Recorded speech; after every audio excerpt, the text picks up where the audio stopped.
Hey everybody, and welcome to the ggNews. I've been told this looks like a pizza oven, so I'm just going to go with it.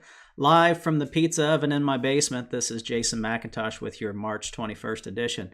So today what we wanted to do is we wanted to talk a little bit about high school esports, and specifically high school esports in Wisconsin. So we brought on Ian Ballantyne from NYPB Lounge in Racine, Wisconsin to talk a little bit about his history with his LAN center, as well as the success of his high school esports program.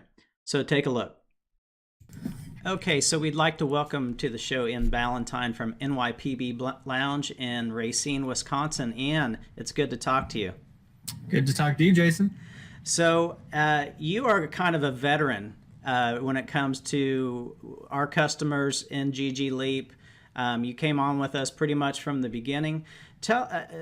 Tell us, as someone who's been in the business for 2 years, what would you suggest to new owners getting started that you now know?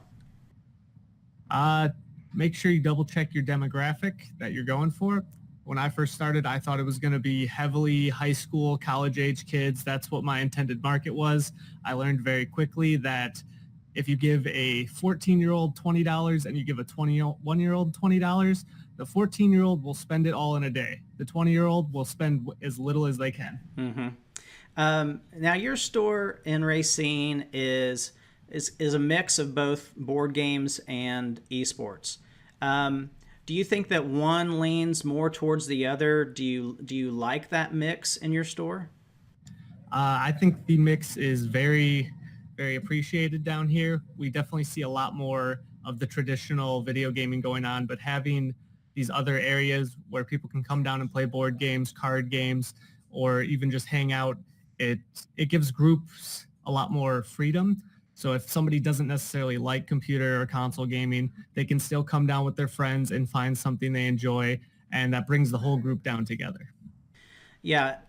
So, I've been keeping an eye on you over the last few months. And one thing that's really standing out from your social media feeds is you guys are doing a lot of things with high schools and the high schools esports clubs or esports teams. How did that come about, and what kind of success are you seeing with that? Yeah, the high school program has been going really great for us. It took a little bit to get started. We had to kind of attack the schools from multiple angles to get them on board with it, but it's turned out really great. We have 3 different schools involved in our program right now. The school pays us $250 a day for the students to come down and play and practice for a 4-hour period. So that's not bad. It's a lot easier running 4 games than trying to run 40. And it took a little bit of coaching on our side to get the coaches and the players up to par with how are some of these games run on a tournament level. A lot of the students were actually teaching the coaches how the game is played, which is a very reverse to what you see in normal sports.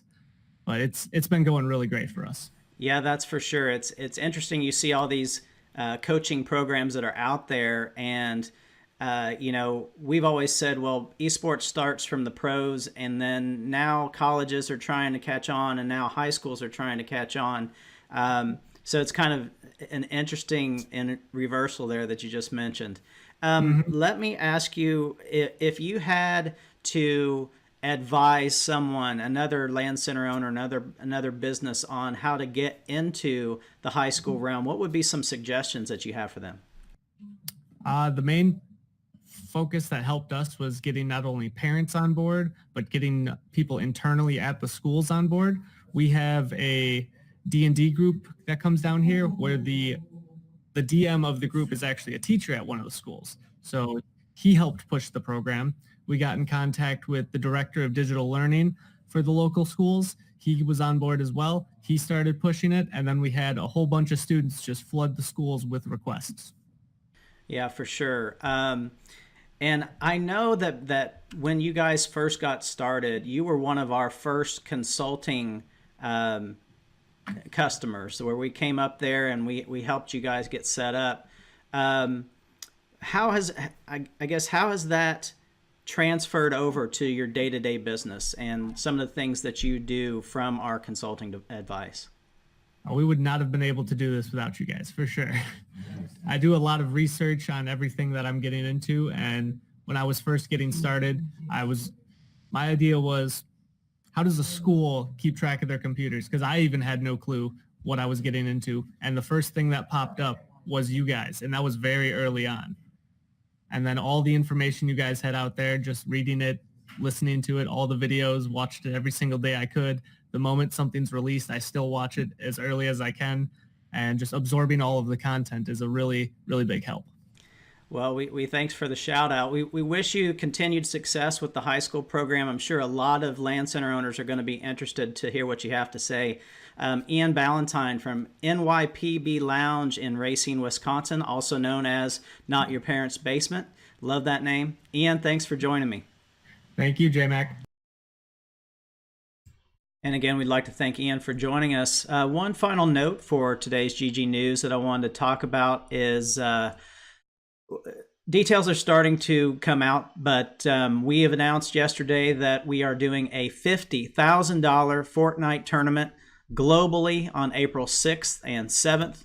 And we'll be doing this in the regions of North America East, North America West, Europe, and Asia. And we'll be utilizing the ggLeap automation for the Fortnite matches.